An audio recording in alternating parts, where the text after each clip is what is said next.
সম্মানিত উপস্থিতি, আজকে পবিত্র জুমার সংক্ষিপ্ত সময়ে আমরা আলোচনা করব তাওহীদের গুরুত্ব এবং তার প্রয়োজনীয়তা।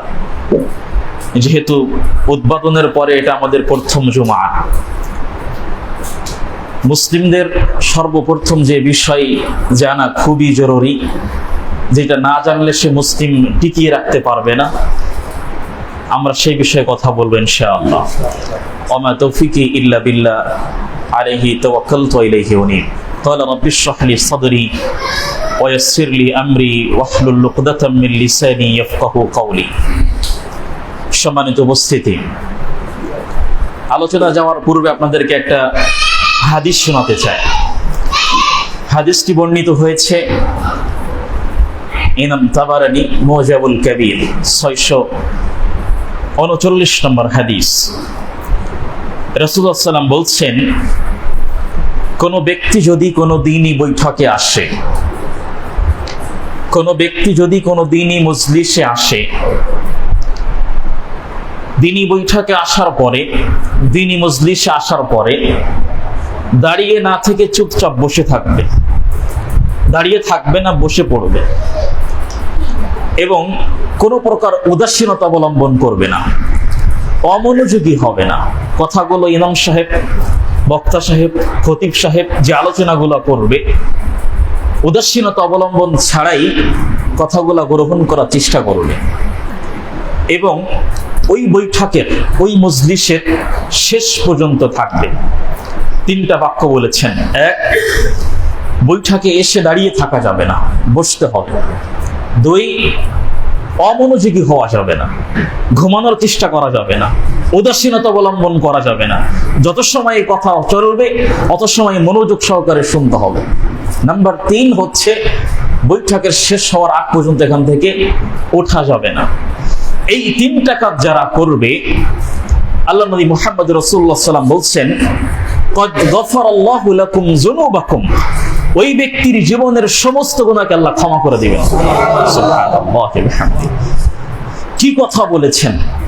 দ্বীনি বৈঠকে আসার পরে চুপচাপ বসতে হবে, কথাগুলো মনোযোগ সহকারে শুনতে হবে, উদাসীনতা অবলম্বন করা যাবে না, বৈঠকের শেষ পর্যন্ত থাকতে হবে।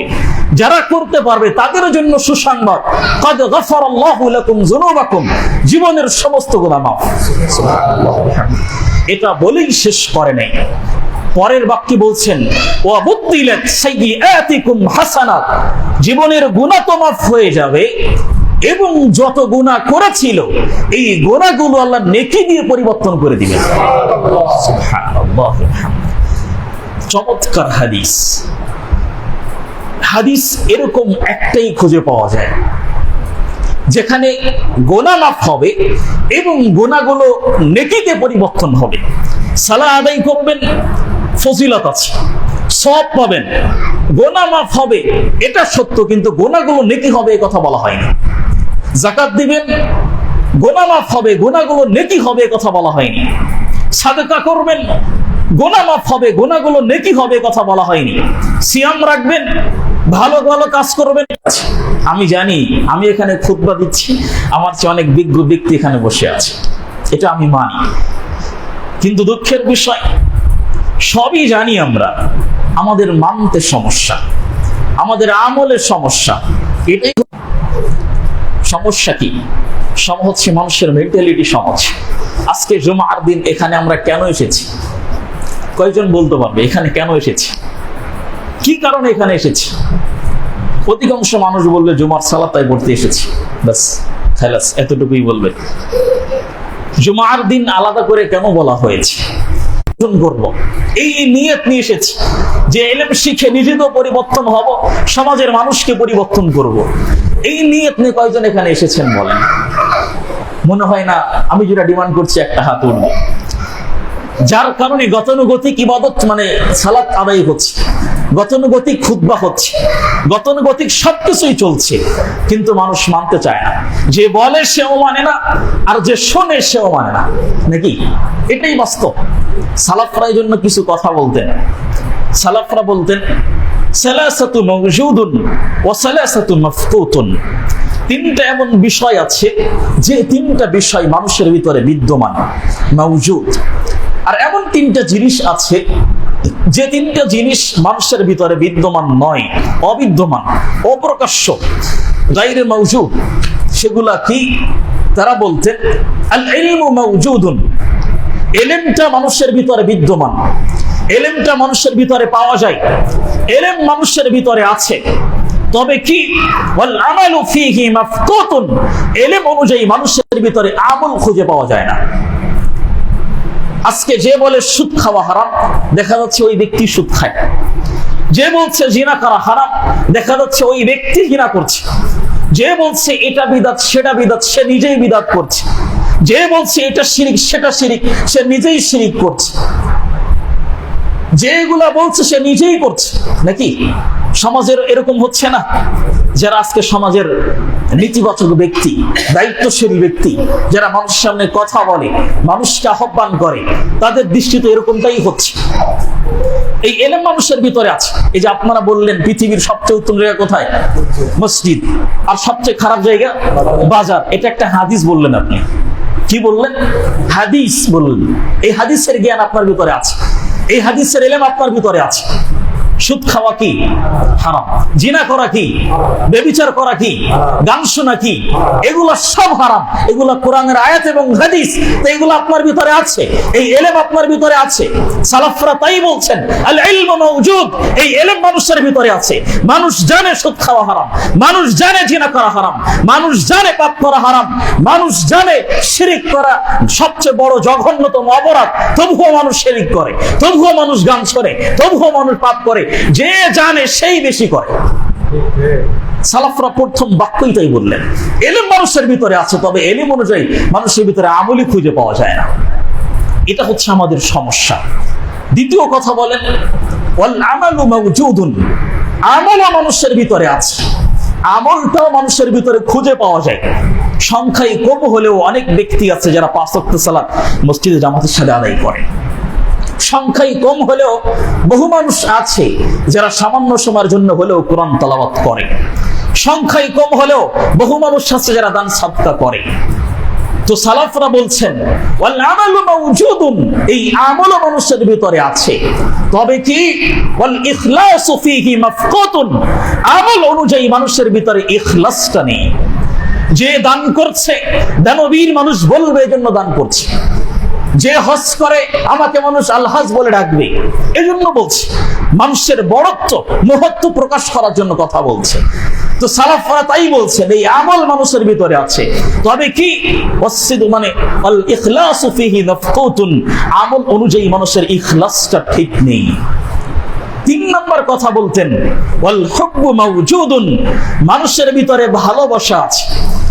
মানুষ ভালোবাসে আল্লাহ এবং তার রাসূলকে। যদি আমি জিজ্ঞেস করি আপনার আল্লাহকে ভালোবাসেন, কি উত্তর হবে? হ্যাঁ ভালোবাসি। রাসূলকে ভালোবাসেন? ভালোবাসি। সালাফরা বলছে মানুষের ভিতরে ভালোবাসা আছে, তবে কি ওয়াসিদকু ফীহি মাফকুতুন, ভালোবাসা অনুযায়ী সত্যতা নেই। ও আল্লাহর জন্য ভালোবাসে, নবীর জন্য ভালোবাসে, এতই ভালোবাসে আল্লাহর জন্য জীবন দিয়ে দিবে, 5 ওয়াক্ত সালাত করতে পারবে না। আল্লাহর জন্য জীবন দিয়ে দিবে, শিরিক ছাড়তে পারবে না। আল্লাহর জন্য জীবন দিয়ে দিবে, তাওহীদ গ্রহণ করতে পারবে না। আল্লাহর জন্য জীবন দিয়ে দিবে, অথচ মুখে দাঁড়িয়ে রাখতে পারবে না, নবীর সুন্নাহ আদায় করতে পারবে না। এটাকে ভালোবাসা বলে? সালাফরা তাই বলছেন মানুষের ভিতরে ভালোবাসা আছে, তবে কি এই ভালোবাসার কোনো সত্যতা নাই, এগুলো ভকাস কথা। এই সামনে দেখবেন ঈদে মিলাদুন নবী আসতেছে, কত নবী প্রেমিক বের হয়েছে, আশিকে রাসূল, যারা নবীকে ভালোবাসে বছরে একদিন। বুঝতে পারেন নাই?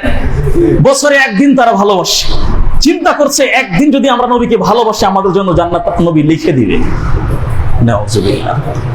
পৃথিবীতে এরকম কোন নীতি রাসূল রেখে যায়নি যে মুসলিমদের জন্য ঈদে মিলাদুন নবী বলতে কোনো শব্দ আছে। না রাসূল রেখেছে, না সাহাবারা রেখেছে, না তাবেঈনরা রেখেছে, না তাবেঈনরা রেখেছে, না ইমামগণ রেখেছেন, কেউ রাখেনি।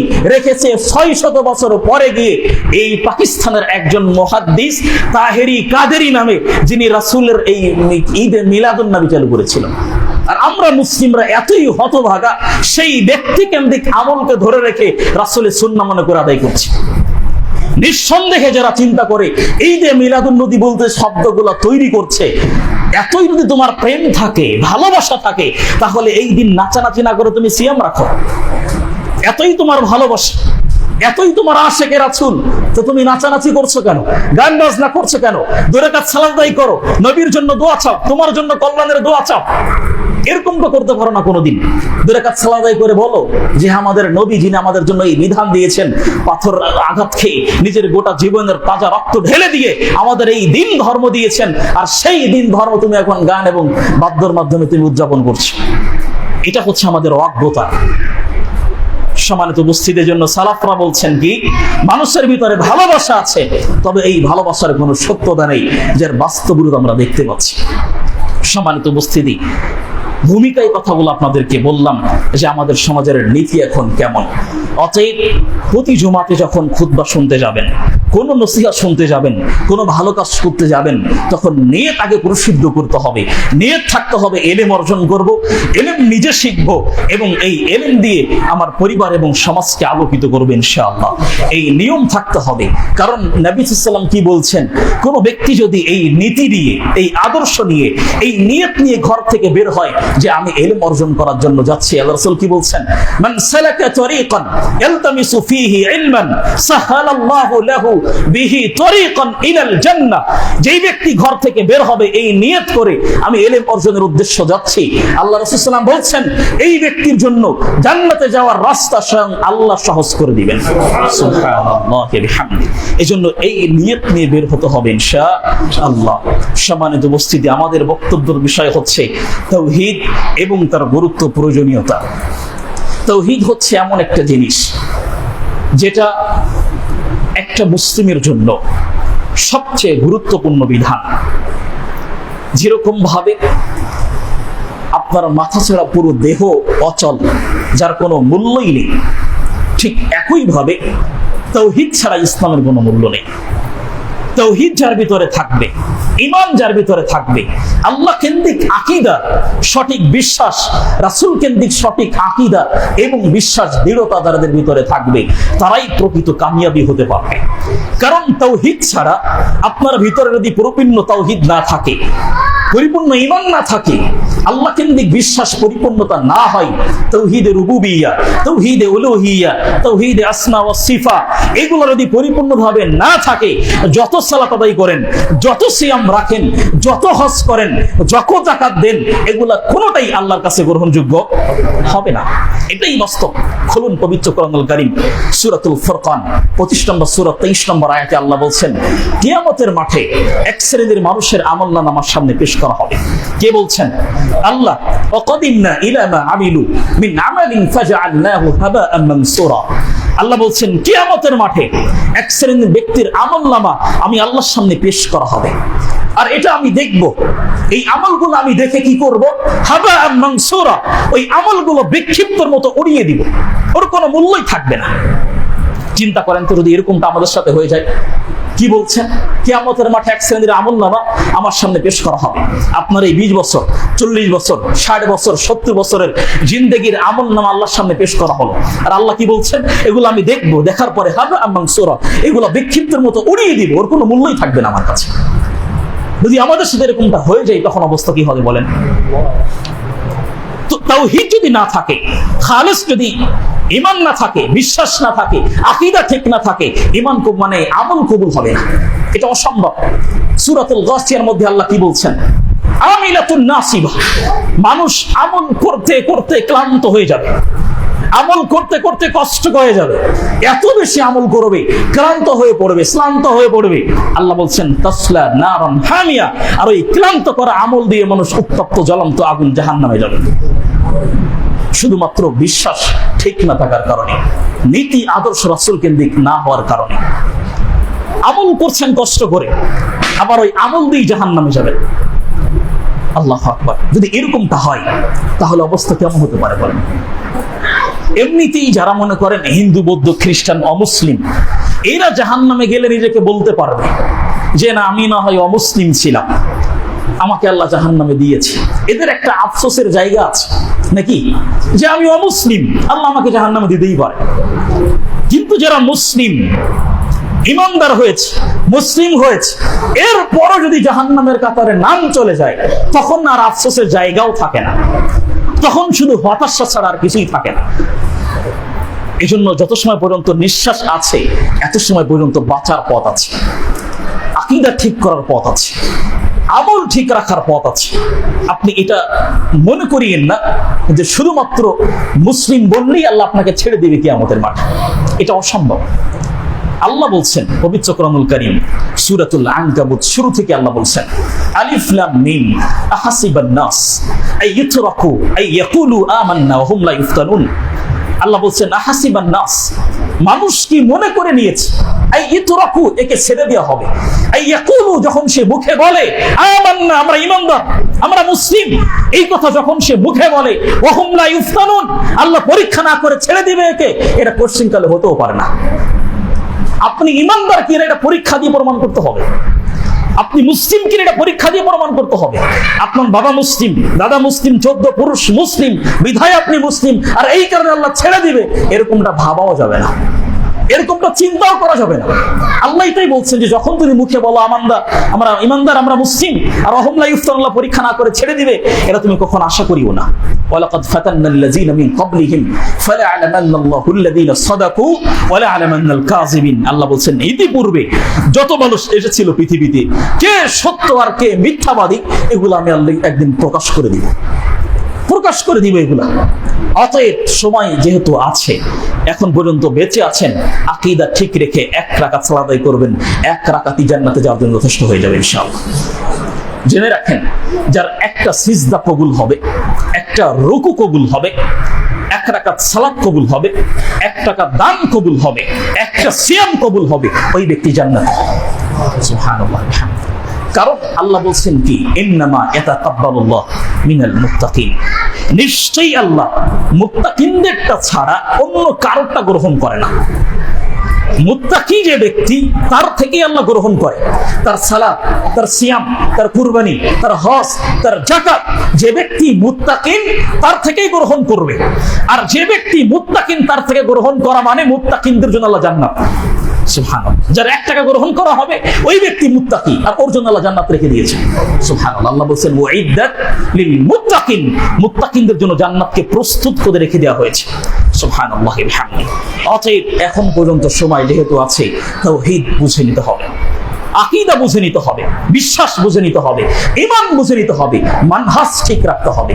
মানহাজের বাইরে চলে গেলে, তাওহীদের বাইরে চলে গেলে, আকীদার বাইরে চলে গেলে, বিশ্বাসের বাইরে চলে গেলে, যত ইবাদত করেন এগুলা কিছু টিকবে না, সব এমনিতেই হারিয়ে যাবে, সব এমনিতেই হারিয়ে যাবে।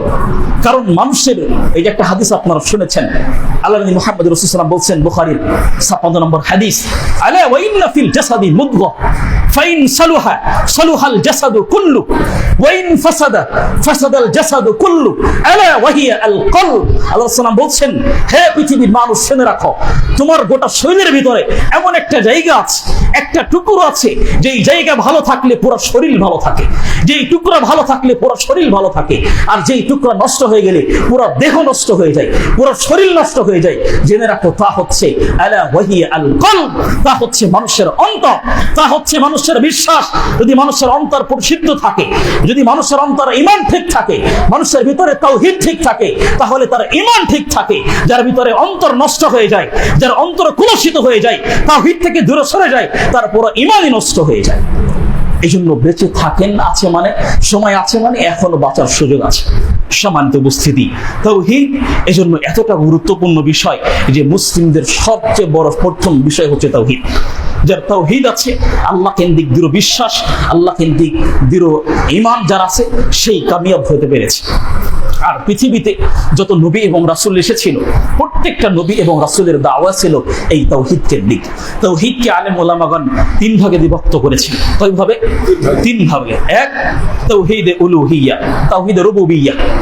2 তাওহীদে উলুহিয়্যা। 3 তাওহীদে আসমা ওয়াস সিফাত।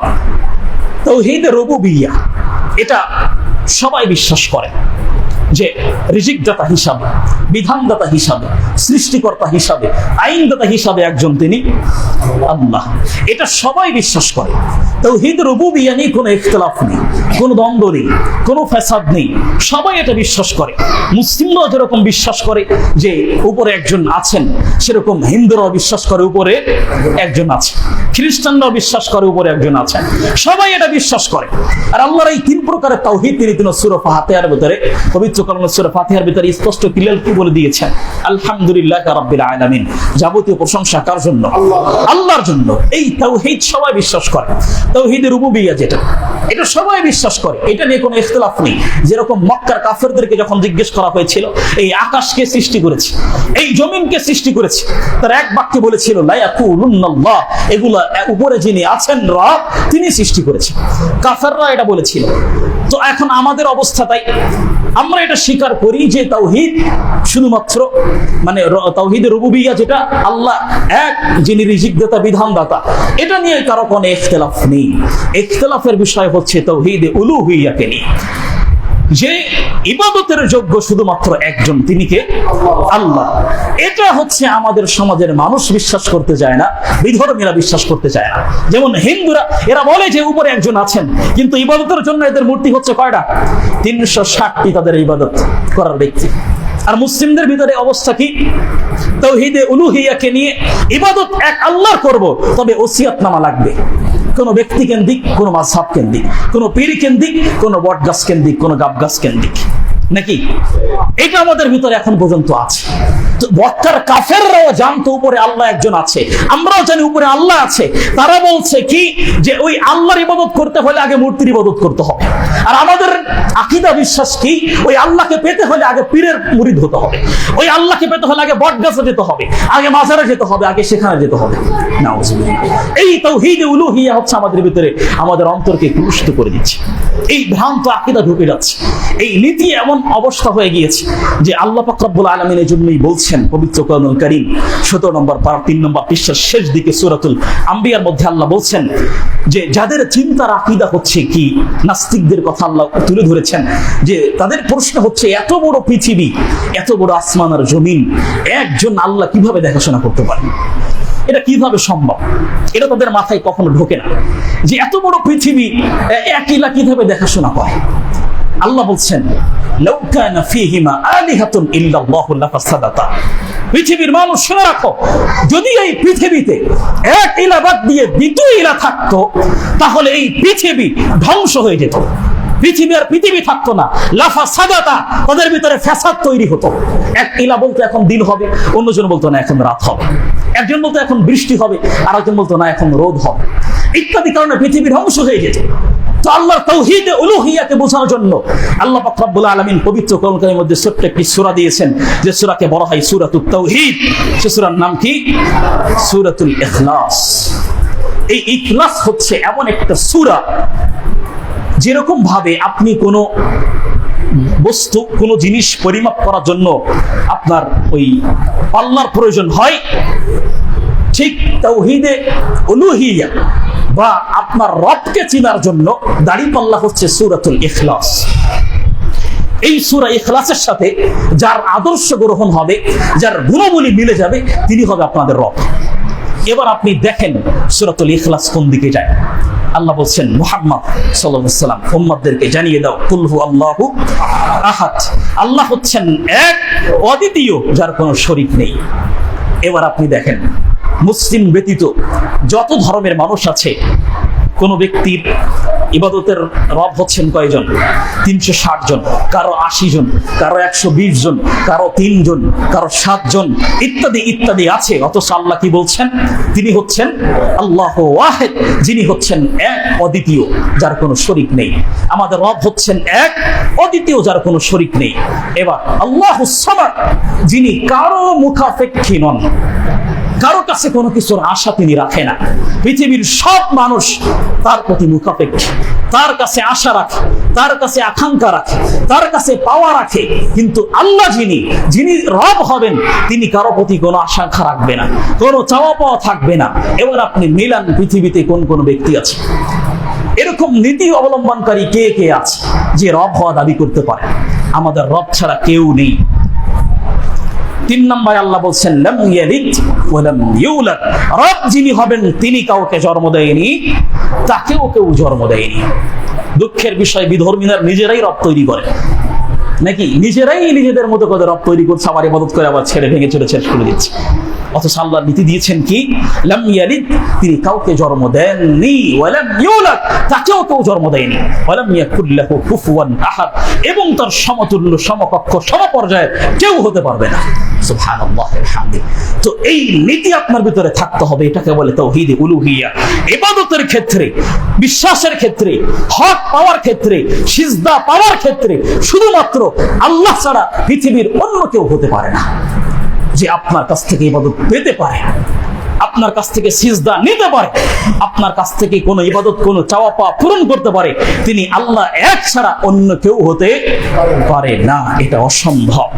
অতএব আল্লাহ কেন্দ্রিক বিশ্বাস রাখতে হলে ওসিলা খোঁজা বাদ দিতে হবে। ওসিলা খোঁজা বাদ দিয়ে আল্লাহ বিশ্বাস করতে হবে যিনি এক এবং অদ্বিতীয়। ইবাদতের ক্ষেত্রে শুধুমাত্র তাকেই গ্রহণ করতে হবে, অন্য কাউকে গ্রহণ করা চলবে না। যদি গ্রহণ করেন আপনার পুরো আকীদাই নষ্ট হয়ে যাবে, পুরো আমলই নষ্ট হয়ে যাবে, আর আপনার স্থান হবে জাহান্নাম। এটা আল্লাহ পাক রব্বুল আলামিন স্পষ্ট বলে দিয়েছেন। কারণ তিনি বলছেন ইন্নাহু মান ইউশরিক বিল্লাহ, যে ব্যক্তি আল্লাহর সাথে শিরক করলো, ফাকাদ হারামাল্লাহু আলাইহিল জান্নাহ, তার জন্য জান্নাতকে হারাম করা দেয়া হয়েছে, ওয়া মাওয়াহুন নার, এবং তার বাঁচার স্থান হচ্ছে কোথায়, জাহান্নাম। তো এইভাবে আল্লাহ কেন্দ্রিক বিশ্বাস রাখতে হবে। তাওহীদে আসমা ওয়াস সিফাত, আল্লাহর গুণবলী, নাম, নীতিবাচক যে নামগুলো রয়েছে এর প্রতি বিশ্বাস রাখা। আল্লাহ পাক রব্বুল আলামিন তার যত নাম রয়েছে, এই নামের যত ফজিলত রয়েছে, এগুলা কেন্দ্রিক বিশ্বাস রাখা। আল্লাহর কয়টি নাম আছে? 99টির বেশি অধিক নাম আছে। 99টি একটা হাদিস বর্ণনা হয়েছে, আল্লাহ সাল্লাম বলছেন আল্লাহ তাআলা 99টিরও অধিক নাম রয়েছে। এই যে হাদিসটা 99টি নাম বর্ণিত হয়েছে, সেটা হচ্ছে আল্লাহ সাল্লাম বলছেন যে 99 من أحصاها دخل الجنة إن لله تعالى 99 من أحصاها دخل الجنة। আল্লাহ তাআলা 99টি নাম রয়েছে, যে এই নামগুলা মুখস্থ করবে, সংরক্ষণ করবে, দাখালাল জান্নাহ, ওই ব্যক্তি জান্নাতে প্রবেশ করবে। সুবহানাল্লাহি বিহামদিহি হুয়াল্লাহুল্লাযী লা ইলাহা ইল্লা হু আলিমুল গায়বি ওয়াশ শাহাদা। এভাবে আল্লাহ পাক রব্বুল আলামিনের 99টি নাম রয়েছে। আল মালিকুল কুদ্দুসুস সালামুল মুমিনুল মুহাইমিনুল আজিজুল জাব্বারুল মুতাকাব্বিরুল খালিক আল বারি আল গফুর আল আজিজ আল কাদির আল ওয়াহাব আল জাব্বার ইত্যাদি 99টি নাম রয়েছে, যে এগুলা মুখস্থ করবে ওই ব্যক্তি জান্নাতে যাবে। তো এই আল্লাহ কেন্দ্রিক যে সিফাতগুলো রয়েছে, তার যে নামগুলো রয়েছে, এই নামের প্রতি বিশ্বাস রাখা। এবং এর সাথে সবচেয়ে বেশি গুরুত্বপূর্ণ বিষয় যেটা হচ্ছে, আমাদের সমাজের মানুষের ভিতরে ইখতিলাফ, আলেমদের ভিতরে ইখতিলাফ, জনতার ভিতরে ইখতিলাফ, তা হচ্ছে এই নামকে কেন্দ্র করে এবং এই নামের গুণবলীকে কেন্দ্র করে। যেমন তারা মনে করেছে আল্লাহর যত সিফাত বর্ণনা হয়েছে পবিত্র কোরআনুল কারীমের ভিতরে, যেমন আল্লাহর আকার নিয়ে, যেমন আল্লাহর আকৃতি নিয়ে, যেমন তার কথা নিয়ে, যেমন তার হাসি নিয়ে, যেমন তার রাগ নিয়ে, এই সিফাত যেগুলো বর্ণনা হয়েছে, আমরা মনে করি এগুলা হচ্ছে শুধুমাত্র কুদরতি, এছাড়া অন্য কিছুই নয়। এটা হচ্ছে আমাদের আকীদা, এটা হচ্ছে আমাদের চিন্তা যে আল্লাহ পাক রব্বুল আলামিন তিনি কি নিরাকার নাকি আকার আছে? কি আপনাদের কি আকীদা বলেন? আকার আছে। আমরা যদিও বলছি আকার আছে, কিন্তু কারো কারো আকীদা হচ্ছে আল্লাহ নিরাকার। আমি কাউকে সিন্ডিকেট করে কথা বলছি না। আপনি হচ্ছে আমার দিনী ভাই, আপনার আকীদাকে পরিশুদ্ধ করতে হবে। যদি আপনি আপনার পরিবর্তন না আনতে পারেন, তাহলে কি হবে সালাত আদায় করে, কি হবে সিয়াম রেখে, কি হবে হজ করে, কি হবে দান করে। অতএব কথায় যদি কষ্ট পান বা আপনার নিজের দিকে চলে যায়, আমি কি আমার নিজের কোনো কথা বলছি? একটা কথাও নিজের বলছি না, প্রত্যেকটা কথা রেফারেন্স দিয়েই বলতেছি। যে কথাগুলো রাসূল বলেছেন, যে কথাগুলো আল্লাহ বলেছেন, ঠিক সেগুলা আপনাদের সামনে হুবহু কপি টু পেস্ট করে দিচ্ছি, মানে কপি করে দিচ্ছি একদম সরাসরি। আমার নিজের কোনো কথা এখানে বলছি না। অতএব আমার উপরে আপনি রাগান্বিত হবেন না। যে কথাগুলো আল্লাহই বলছেন সেগুলো বলছে, যে কথাগুলো নবী বলেছেন সেগুলাই বলছে। কারণ নবী কি নিজের মন গড়া কোনো কথা বলতেন না? ইন হুয়া ইল্লা ওয়াহয়ুন ইউহা, যেটাই আল্লাহ তাকে বলতেন, ওহী করতেন, ঠিক তিনি সেগুলাই বলতেন। তো আল্লাহ পাক রব্বুল আলামিন কোরআনের মধ্যে কি বলছেন? তিনি কি নিরাকার? নয়, তার আকার আছে। আল্লাহ পাক রব্বুল আলামিনের হাত আছে, তার পা আছে, তার চোখ আছে, তিনি হাসেন, তিনি কথা বলেন, তিনি প্রশ্ন করেন, তার আকার আছে, আকৃতি আছে, হাত আছে, পা আছে, এগুলা কি আমাদের মতো? প্রশ্ন যদি এরকমটা চলে আসে, উত্তর হবে কি? তিনি রব হিসাবে, এই পুরো পৃথিবীর মালিক হিসাবে, সৃষ্টিকর্তা হিসাবে যেমন থাকা দরকার ঠিক তেমনই আছেন। আল্লাহু আ'লাম, আল্লাহই ভালো জানেন কেমন আছেন। তবে বিশ্বাস রাখতে হবে তিনি নিরাকার নয়, তার আকার আছে, এটা আপনাকে বিশ্বাস রাখতেই হবে, কারণ আল্লাহর রাত আছে। পবিত্র কোরআনুল কারীম খুলুন, সূরাতুস সাদ ৭০ নম্বর আয়াত। আল্লাহ বলছেন, যখন আল্লাহ পাক রব্বুল আলামিন আদম আলাইহিস সালাতু ওয়াস সালামকে সৃষ্টি করলেন, তৈরি করলেন, সৃষ্টি করার পরে প্রত্যেকটা ফেরেশতাকে কি করলেন? উসজুদু লি আদম, আদমকে সিজদা করার জন্য আদেশ করলেন। সবাই সিজদা করলো, কে করে নাই? ইবলিস করে নাই।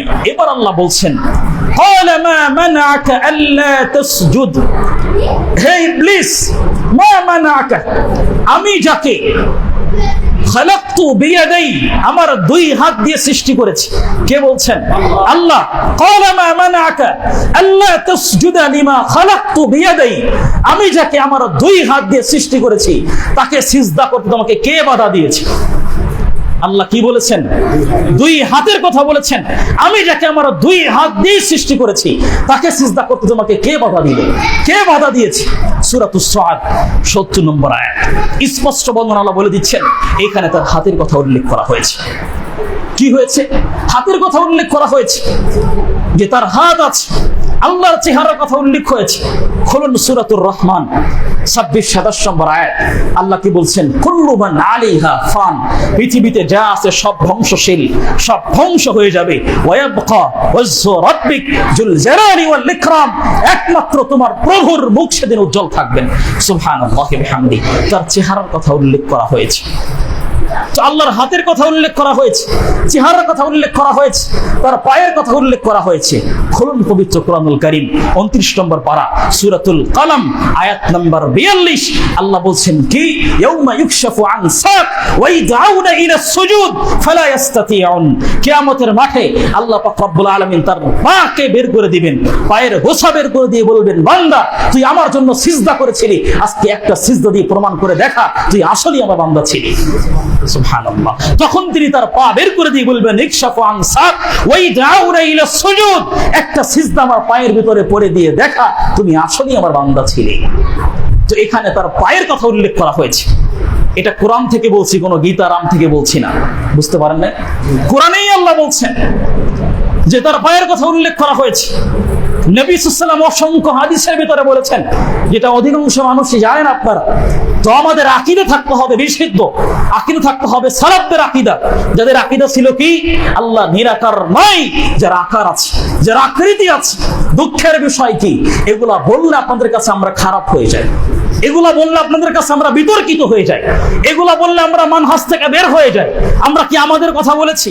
প্রত্যেকটা কথাগুলোই তো কোরআন থেকে বলেছি, প্রত্যেকটা রেফারেন্স তো কোরআন থেকেই দিয়েছি। তাহলে আমরা কেন আলাদা হয়ে যাই? আমরা কেন খারেজি হয়ে যাই? আমরা যেন কেন এই মিল্লাত থেকে বের হয়ে যাই? কেন আমাদেরকে এরকম চোখে দেখেন কেন আপনারা? মানে আমাদেরকে এমন নীতি অনুসরণ করে। আমরা কি মানুষকে ইচ্ছা কাহিনী বলি আপনাদের মতো? আমরা কি মানুষকে কোন ব্যক্তি কি করেছে, কোন পীর কি করেছে, কে মায়ের পেট থেকে মুহাদ্দিস হয়ে বের হয়েছে, কে মৃত্যুর পরে পানিতে দৌড়ে চলে গিয়েছে, এগুলো আপনাদেরকে আমরা বলি? সালাফিদের অধিকাংশ আলেম একটা কথা বললেও রেফারেন্স দিয়ে কথা বলে, যার অসংখ্য প্রমাণ বাংলার জমিনে আছে। অতএব আমাদের কেন আপনারা দৃষ্টিপাত ভিন্ন রকম দেখেন? ওই আমরা তো কোনোদিন আপনাদেরকে বলিনি যে মায়ের পেট থেকে ওই ব্যক্তি মুহাদ্দিস হয়ে বের হয়েছে, ইচ্ছা বলে বলেছি। সুবহানাল্লাহ বলেন, আলহামদুলিল্লাহ বলেন, এরকমটা কোনোদিন বলিনি আপনাদেরকে। অথচ এরকম সমাজে বারবার চলছে, অহরহ চলছে। এগুলো আমরা বললে দোষ, আর তারা বললে দোষ নেই, বোঝেন নাই? একটা বলি কি দেখেন, একজন মুফাসসির কি বলছেন, নগদ কথা বলছেন যে আব্দুল কাদের জিলানী তিনি এমন একজন পীর ছিলেন। আপনারা কি কষ্ট পাচ্ছেন? আপনারা কষ্ট পাচ্ছেন? আমি বোঝানোর জন্য বলছি, আমি শুরুতেই বলছি, আপনারা কাউ মনে কষ্ট নেবেন না ভাই। একটা কথা আমি বলছি না, আমারটাই আপনি গ্রহণ করেন। আমি বলছি, আপনি একটু ভাবেন, চিন্তা করেন, দেখেন। যদি ভালো মনে না হয়, আপনি আমাকে এসে বলবেন যে এটা আপনার কথা ভালো লাগে নাই বা এটা কোরআন হাদিস থেকে না, আমিও সংশোধন হয়ে নেব। কিন্তু ভাই, যদি কোরআন হাদিসে থাকে আপনি মানতে বাধ্য। অবশ্যই বাধ্য, মানতেই হবে যদি মুসলিম দাবি করেন। এই নীতি আপনাকে রাখতে হবে। এই জন্যই বলছে যে অন্তরে এখানে এরকম নিয়ত নিয়ে বসতে হবে যে এলিম অর্জন করব এবং সমাজকে আলোকিত করবো ইনশাআল্লাহ। আলেম বলছে কি, আব্দুল কাদের জিলানী তিনি এত বড় একজন পীর ছিলেন, পীর মাশায়েখ ছিলেন। তার নীতি কেমন, তার আদর্শ কেমন। তার একজন খাদেম, তার বহুদিনের খাদেম, কাছের খাদেম, সেই খাদেম একদিন স্বপ্নে যুগে স্বপ্নে দেখতেছে যে এক রাতে তিনি ৭০ বার স্বপ্নদোষ হয়েছে তার স্বপ্নের ভিতরে। বুঝছেন বিষয়টা? এক রাতে ৭০ বার কি হয়েছে? স্বপ্নদোষ হয়েছে। এটা তো স্বাভাবিক কোনো বিষয় নাই। এক রাতে ৭০ বার স্বপ্নদোষ হওয়া মানে যেন কোনো বিষয় নাই। সকালবেলা খাদেম সাহেব চলে আসছে পীরের দরবারে। পীর সাহেবের দরবারে যখনই আসছে তখনই এবার পীর সাহেব তাকে দেখে হাসতেছে, হেসে বলছে যে তোমার সাথে গত রাতে কি হয়েছে এটা জানার জন্য আমার কাছে এসেছো? তখন এবার সে মানে খুব কাকুতি বিনতি করে বলছেন, এগুলা তো আমি আর আমার রব ছাড়া কেউ জানে না, আপনি কিভাবে জানেন? আপনি কিভাবে জানেন? তখন এবার বলছে, শোনো খাদেম, আমি একদিন সফর করতে গিয়েছিলাম লাউহে মাহফুজে। কোথায়? লাউহে মাহফুজ কোথায়? আপনার শ্বশুর বাড়ির কাছে। লাউহে মাহফুজে সফর করতে গিয়েছিলেন। লাউহে মাহফুজে সফর করতে গিয়ে দেখি মানুষের তাকদির উল্টাচ্ছি আমি। তিনি বলতেছি, মানুষের তাকদির দেখতেছি, কার তাকদিরে কি লেখা আছে। তো তুমি তো আমার খাদেম, আমার সহযোগী, আমি তোমার তাকদির যখন বের করলাম, আমি তোমার তাকদির সিরিয়াল দেখতেছি, একটা পর্যায়ে দেখি তোমার তাকদিরে এরকমটা লেখা আছে, তুমি ৭০ বার জিনা করার পরে তুমি মৃত্যুবরণ করবে আর তুমি জাহান্নামে হয়ে যাবে। এটা আমি দেখতে পেলাম তোমার তাকদিরে, তুমি ৭০ বার জিনা করার পরে মৃত্যুবরণ করবে আর ওই অবস্থায় তুমি জাহান্নামী হয়ে যাবে। তোমার এই তাকদির দেখে আমি আল্লাহর কাছে কাকুতি বিনতি করতে শুরু করে দিলাম, আরজি করতে শুরু করে দিলাম যে আল্লাহ, সে আমার খাদেম, সে আমার সহযোগী, সে আমার অনেক ক্ষেত্রে সহযোগিতা অবলম্বন করে আমার সাথে, অতএব আপনি তাকে এই শাস্তি দিয়েন না। তখন তোমার এই তাকদিরকে পরিবর্তন করে আল্লাহ জিনা থেকে স্বপ্ন দোষ দিয়ে তোমার গুনাহগুলোকে আল্লাহ মোচন করে দিয়েছে। আপনারা তো নাউজুবিল্লাহ ঠিকই বলছেন, কিন্তু এক শ্রেণীর মানুষ শুনে সুবহানাল্লাহ জোরে আওয়াজ দিয়ে বলতেছে। তো এগুলো তো আপনাদেরকে আমরা কোনোদিন বলি না, এগুলো তো আপনাদের আইডল মনে করে বলি না যে আপনারা এরকমটা করেন, এরকম নীতি অবলম্বন করেন। তাহলে আমরা কোরআন থেকেই কথা বলি, হাদিস থেকেই বলছি, তবুও কেন আমাদেরকে দৃষ্টিকটু মনে হয়, আমাদেরকে ভিন্ন রকম মনে হয়? এখানে মসজিদ হয়েছে, অনেকের চিন্তা হচ্ছে না জানি কি হচ্ছে ওখানে, কি যেন হচ্ছে ওখানে। মানুষের চিন্তা ভাবনা হয়েই যাচ্ছে এরকমটা।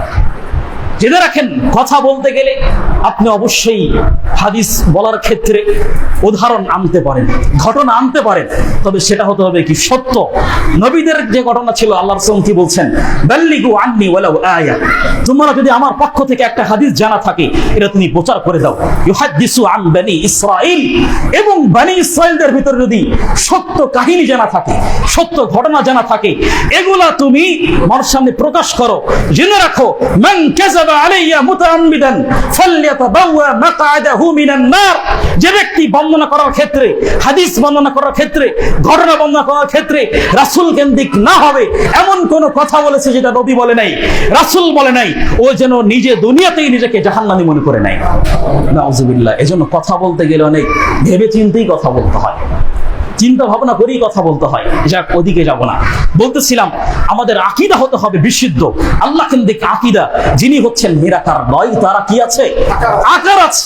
দুঃখের বিষয় কি দেখেন, এক শ্রেণীর আলেম যারা বক্তব্য দিচ্ছে, বৈঠকে বসে, মাহফিলে বসে বক্তব্য দিচ্ছে, আমরা যারা অনুসরণ করি, ইমাম আবু হানিফা তিনি আল্লাহকে 99 বার স্বপ্নে দেখেছেন।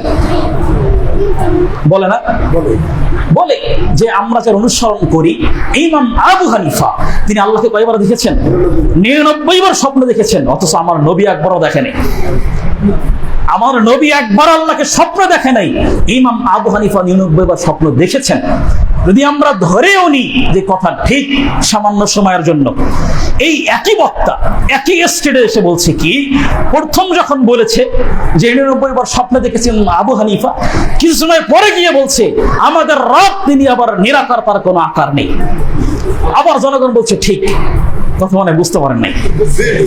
যদি 99 বার স্বপ্নেই দেখে, আল্লাহ যদি নিরাকারই হয়, তাহলে স্বপ্নে কি দেখেছে বলেন? বোঝেন নাই? স্বপ্নে দেখতে হলে তো কিছু থাকা লাগবে। আপনি দেখেছেন আপনি মসজিদে এসে কাছে সালাত আদায় করতেছেন, স্বপ্নে দেখলেন, তো মসজিদ তো থাকা লাগবে। মসজিদ নাই এসে দেখছেন সালাত আদায়, এটা অসম্ভব, হতেই পারে না।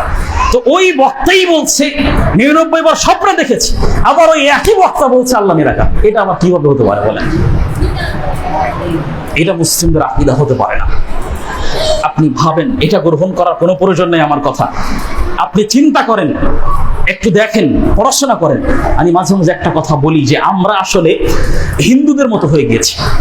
হিন্দুদের মতো মানে বুঝছেন, ওরা যেরকম জন্ম থেকে মৃত্যু পর্যন্ত পড়াশোনা করে না, খুব 2-4 জন ব্যক্তি ছাড়া চিন্তা ভাবনা করে না, কোনটা সত্য কোনটা মিথ্যা এগুলো দেখে না, আমরাও ঠিক তাই। জন্মের পরে মুসলিম ওভাবেই আছে, কোনটা সত্য কোনটা মিথ্যা এগুলো আমরা কখনো যাচাই বাছাই করি না। একজন বলেছে এটা ঠিক, ওটাই ঠিক, আমরা শুনে মুসলিম, নিজে চোখে দেখে কোনো মুসলিম এখনো হতে পারি নাই। এটাই হচ্ছে আমাদের ব্যর্থতা। সম্মানিত উপস্থিতি, এজন্য আকীদা রাখতে হবে কি, যে আল্লাহ নিরাকার নয়, তার আকার আছে, আকৃতি আছে, যার দোহাই দিয়ে আমরা এই কথাগুলোকে ওভারটেক করছি। ইমাম আবু হানিফার দোহাই দিয়ে বলছি আল্লাহর হাতের কথা আছে, আল্লাহর চোখের কথা আছে, আল্লাহর মুখের কথা আছে, এগুলা হচ্ছে সব সিফাত, মানে এগুলা হচ্ছে সব কুদরতি হাত, কুদরতি মুখ, কুদরতি হাত। জি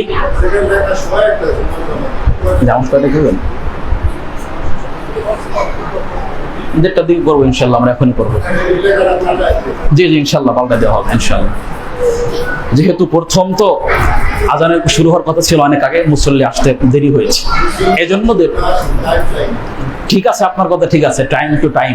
কিন্তু যখন পরিবেশ ঠিক থাকবে, আমরা যখন সালাত আদায় করে নিব, আপনি পরে আসবেন, কাছে সালাত আদায় করতে পারলেন না, সোয়াকটাই হবে ইনশাল্লাহ। যদি আপনি আজানের আগে আসতে পারেন, যদি আপনি আজানের আগে আসতে পারেন, আমরা সোয়াকটাই করবো ইনশাল্লাহ। কারণ জুমার খুতবা হয় আপনাকে শোনানোর জন্য, আপনি আসেন সালাতের জন্য, তাহলে কি হলো? এটা ব্যর্থতা না? জুমার খুতবা হচ্ছে আপনাকে শোনানোর জন্য, না আপনি আসছেন শেষের দিকে, তাই তো ব্যর্থতা। সম্মানিত উপস্থিতি, যাই হোক আমরা কথা এটি টেনে শেষ করে দেবো ইনশাআল্লাহ। তো যার দোহাই দিয়ে আমরা কি করছি, এগুলাকে ওভারটেক করছি, তিনি তার কিতাবের মধ্যে উল্লেখ করেছেন, প্রসিদ্ধ কিতাব ইমাম আবু হানিফার কিতাব ফিকহুল আকবার, 66-67 নম্বর পৃষ্ঠা খুলুন। তিনি বলছেন ওয়ালাহু ইয়াদুন ওয়াজহুন রিজলুন কামা যাকারাল্লাহু তাআলা ফি কালামিল কিতাব ওয়ালাহু সিফাতুন বিলা কাইফিয়াত। ইমাম আবু হানিফা বলছেন পবিত্র কানুন কানুনের মধ্যে তার যেখানে হাতের কথা উল্লেখ আছে, তার যেখানে মুখের কথা উল্লেখ আছে, ওয়ালাহু সিফাত, এগুলা হচ্ছে তার সিফাত, এগুলা তার গুণাবলী, বিলা কাইফিয়াত, এগুলা কোনো কুদরতি নয়। কে বলছেন? ইমাম আবু হানিফা বলছেন এগুলা কোনো কুদরতি নয়, এগুলা তার সিফাত। তো অতএব যার দোহাই দিয়ে আমরা করছি, তার আকীদা হচ্ছে কি, আল্লাহ নিরাকার নয়, তার আকার আছে, এটা তার আকীদা। আর আল্লাহ তিনি সব জায়গায় বিরাজমান নয়, তিনি আরশে আজিমে সমসীন আছেন। অতএব যার দোহাই দিয়ে আমরা আজকে পার হয়ে যাচ্ছি, তিনি যদি তার আকীদা ঠিক রাখতে পারেন, আমরা কেন আমাদের আকীদাকে পরিশুদ্ধ করতে পারবো না? সম্মানিত উপস্থিতি, পরিশেষে সবশেষ একটা কথা বিষয় হচ্ছে যে আপনার আকীদা মানহাজ এটা যদি ঠিক না হয়, তাহলে সালাত পড়ে কি করবেন আর ছেড়েই বা কি করবেন? মানহাজ ঠিক করতে হবে। আপনি এখন থেকে পড়াশোনা করতে শুরু করুন। আমাদের বিষয় আপনাদের গ্রহণ করার কোনো প্রয়োজন নেই, আমরা কি বলছি এগুলো দেখার কোনো প্রয়োজন নেই। যতটুকু বলেছি এতটুকু বিষয়ে আপনি গবেষণা করেন, একটু পড়ালেখা করেন। আপনার জন্য বলছি, আমাকে এটা গ্রহণ করার যে কথাগুলো বললাম, এগুলো গ্রহণ করার কোনো প্রয়োজন নেই। শুধুমাত্র খালেস নিয়েতে, বিশুদ্ধ নিয়েতে, নিজে পরিবর্তন হব এই নিয়েতে একটু সময় চিন্তা করবেন যে আসলে হুজুর কি কথাগুলো বলেছে। যদি এগুলা ভালো লাগে তাহলে গ্রহণ করবেন, আর না লাগলে আমাদের বলা দায়িত্ব, আমরা বলে গেলাম। আমল না করলে আপনাদের ব্যর্থতা, আমাদেরই ব্যর্থতা। যাই হোক, যে কথাগুলো বললাম আল্লাহ